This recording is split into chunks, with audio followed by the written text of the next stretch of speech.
fiainan miady miketrike la de tafa fiainan tsy mora mifotry la de lasa bôsy mampiasa saina mila mikatrokady ravy mila sandrivona iatrika atsikivy zay ny lalana voalatry maherezy sika mbola mila miaritra korazy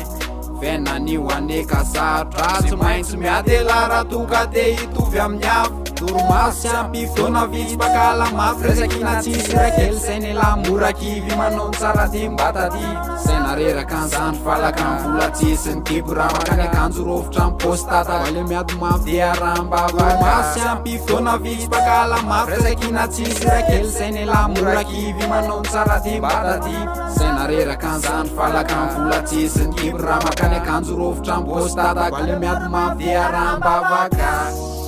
aza miandrian'izany izy fa tohizo hatrany ny lalanao ka naho mafina mangity de mitraka fonafona lorambola eto ata fa mbola hoavo lay maraina vavao ka amiratra ny andronao de amizay fotoan'izay tsy isy tsony ny toma amizao ny fiainany efa mimafy fa tsy vita mora ka mila mezakary nomba ota zay rehetra eny hitany mahazo de filana vola ka atrakao ny lofa aza malaina fa enao aneka mila mijoro tsisy tsony alompozy fa mila miketrika la de mba mezaka amizao mantsika tadagy efa menao anaty ny fiainana tezaka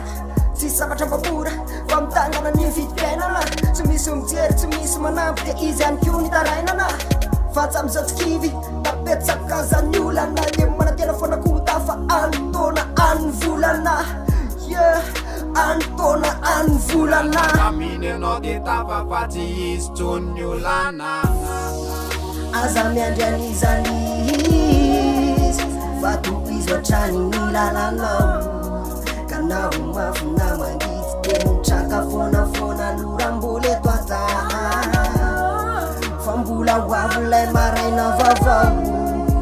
ka amiratra ny andronao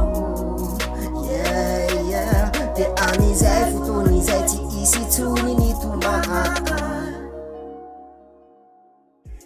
misotranao zany taiza nanabe ary ny kolokolo tsy nanaratraizatraiza nananatra sady nano